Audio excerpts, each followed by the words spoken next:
Hi everyone, welcome to exclusive episode of English In. Where in today's episode, I'm going to unpack one of the most powerful ways to learn English effortlessly. And in today's episode, this is exclusively I'm gonna tell you my everyday lives in relation to English, how I learn English and how I immerse in English environment that I created by my own self.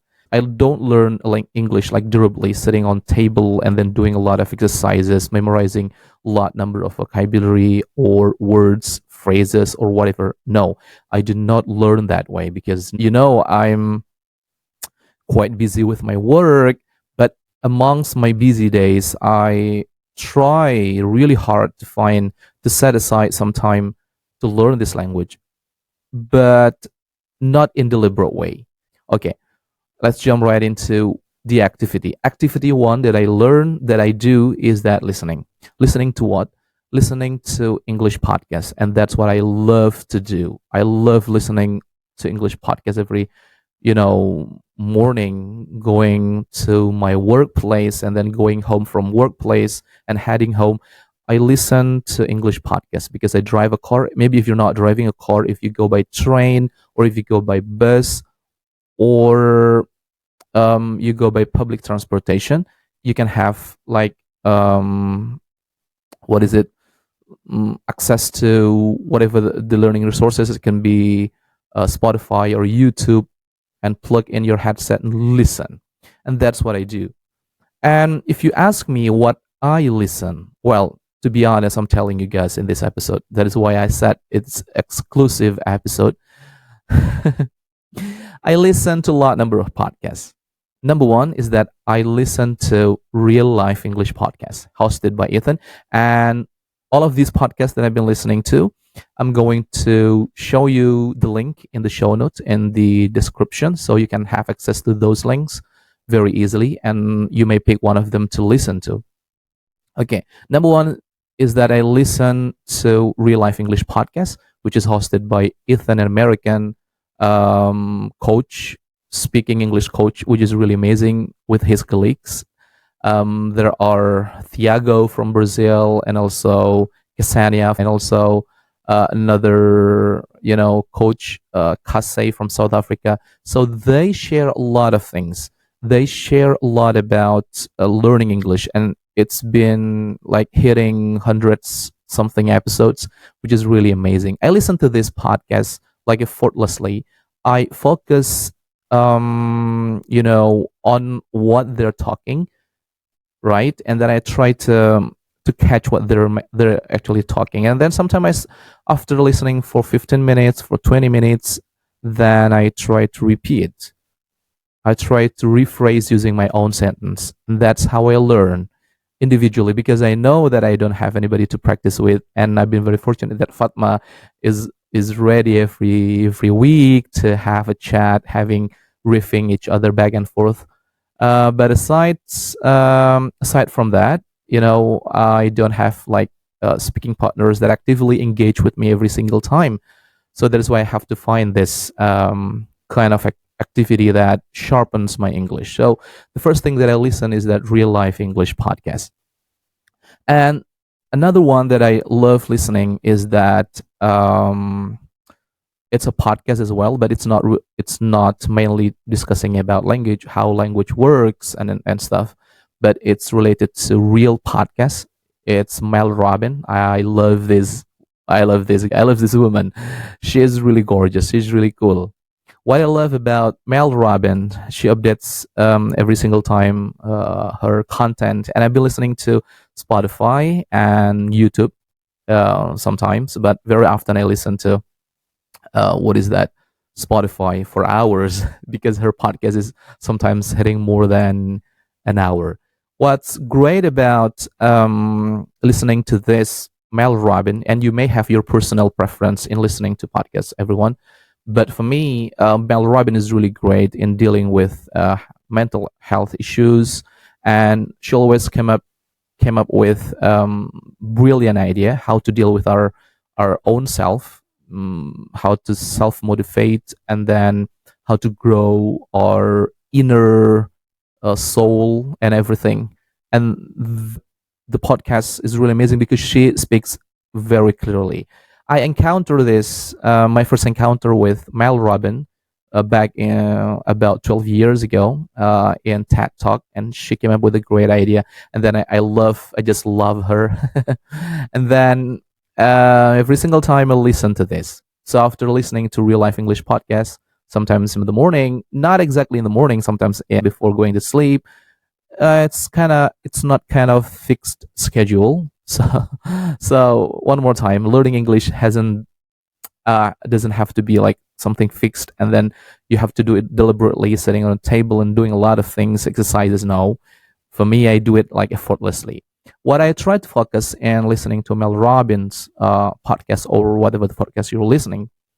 For me, I focus on the message of this. Not focusing. Sometimes when I encounter like new words and phrase, I try to highlight and then try to save in my phone and recall it later. That's the second podcast that I've been listening to. Another podcast that I've been listening to is Jay Shetty. Jay Shetty is really awesome. He is from UK, and then almost identical, almost the same as Mel Robin. He almost talks about motivation, and he's also the great writer. Mel Robin is also great. Both are great writer, and known they're known for their ideas, brilliant ideas, and writing books. Jeshadi, I'm reading his book now, and also Mel Robin. I've read her book called The 5 Second Rules, which is really amazing. That's the third podcast that I've been listening to. Another podcast related to English is that I listen to All Ears English. That's really incredible. Recently, I've been listening to this kind of podcast, almost identical, almost the same as real life English podcast that I said earlier, but this is focused on the idea connection over perfection, and we also talk about a lot about this, and that is why what one of the inspiration sometimes that we talk in all these podcasts in English and with Fatma came up from all of these topics and resources that I've been listening to. So guys, all ears English are focusing on connection. Yeah, rather than perfection. This is really goes hand in hand with our motivation, with English motivation, right? With this channel, in which we focus on the connection over perfection, because in communication, language is just a tool to communicate. It's not something to achieve, it's something to use. So think about car. So car is just a tool to get you from home to your workplace, or public transportation. It's just a tool. Language is just a tool to take you maybe from this level to the next level. That is why it can elevate your professionals, um, your professionalism, right? It can elevate that with English. With English is one of the international language right now, spoken all around the globe. So they focus on this, and those are the main podcasts that I've been listening to. What I love about this, I do this for the whole week, and it doesn't feel really hard because one more time, I did it like undeliberate way. I don't did it intentionally, sitting on table, getting ready to focus on specific words and pronunciation, vocabulary. I don't care. I mean, I don't really care about them. Yeah, I do care for something specific, for something new that came across in my mind. I do care and take notes, but I don't really focus on doing that, because if I do focus on every single sentence, that's going to be really tiring, and that's not how to learn how to live English. No, no. And another activity that I mostly do almost every day is that reading. Usually I read a book in my Kindle account. This is my Kindle device. I love this because I have this within my bag wherever I go. and I love reading kind of light books. And we talked about this already with Fatma. Reading for 5 minutes, not for hours, no, maybe two or three or four, 5 pages in English for sure. Usually, I read sometimes in the morning, sometimes, but very often before I go to sleep. Because reading in Kindle is like, what is that? It's not distracting you. It's not bothering you. Sorry. So it's not bothering you with notification. If you read books, in your phone, tablets, and whatever, sometimes we're getting easily distracted with notifications and stuff. But with Kindle, no, I focus on reading. Sometimes it's taking me to sleep very often. Yeah. And this one, another activity that I love doing in my everyday life recently, I'm talking with AI, I think now, with AI like ChatGPT, for example. So it's such a great, resources to learn, to check and recheck. And for sure that you cannot take things for granted. I mean, you cannot always take things for granted from ChatGPT, but it's such a good companion for me because it felt really intuitive, and I can even personalize how having conversation with this AI, like artificial intelligence, because during 2023, the word AI is one of the most frequently used word came out in Merriam-Webster dictionary. So Merriam-Webster dictionary lists over the past 1 year in 2023, two of the most common words, they are authentic and artificial intelligence. So these words are very common. I know why they came out with this, probably because during 2023, it's the year of AI. um, which actually previously there are a lot number of AIs, but 2023 is kind of like the kickstart for everybody to access this artificial intelligence. And over the past 1 year, I've been not 1 year, but over the past 6 months, maybe I've been like having checking things, what I learn English, talking to artificial intelligence. Okay, I'm going to show you the way how it works, right? Um, let's practice ChatGPT.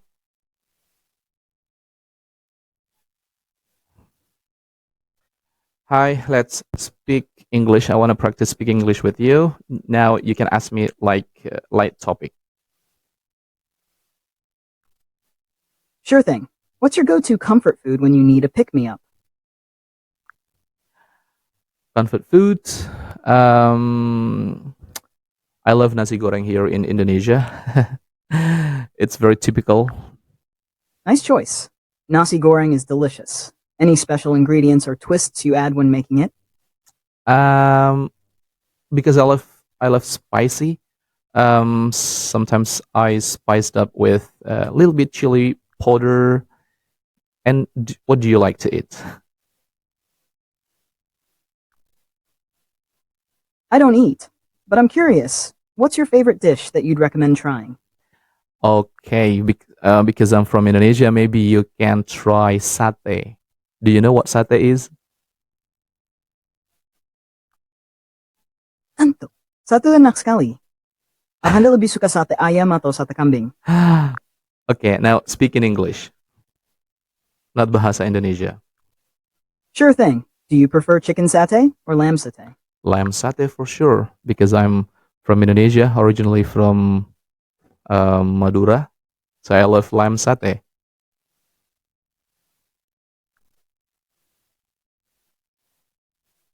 It sounds like you're talking about creating something great and overcoming challenges. Can you share more about what you've created?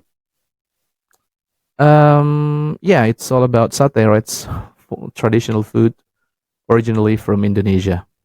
What else do you know about Indonesian food? Absolutely, satay is fantastic. Besides satay, Indonesian cuisine features dishes like rendang, gado-gado, and nasi goreng. What's your favorite Indonesian dish? Rendang, I love it. I love all of them. It is really delicious. Anyway, can you give me like two common phrases related to food in Indonesia? Certainly. Selamat makan means enjoy your meal, and No, I mean enak in sekali English. So, expresses how tasty something is. sorry for interrupting. Give me like English phrases, not Bahasa Indonesia, but English phrases related to this topic. No problem. In English, you might say bon appetit before a meal, and this is delicious while savoring the flavors. What other phrases do you think would fit well in a food conversation? Okay, would you repeat the last one? What was that again? Certainly.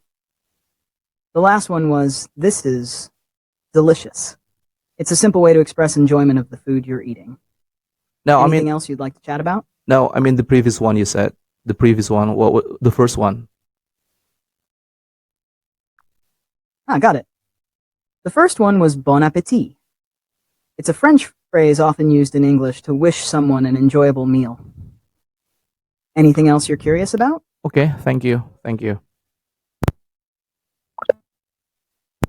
You also can have access to the text or the transcript that you have already talked about.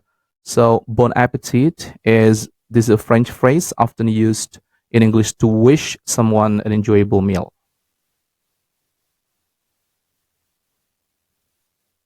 Yeah, I think that's the way how I practice my English. Kind of silly sometimes, but it really helps me a lot to figure out how words or expressions in English are uttered. Because I just want to make sure that the word that I've just encountered through listening and reading has a proper and appropriate context every time I wanted to use those words.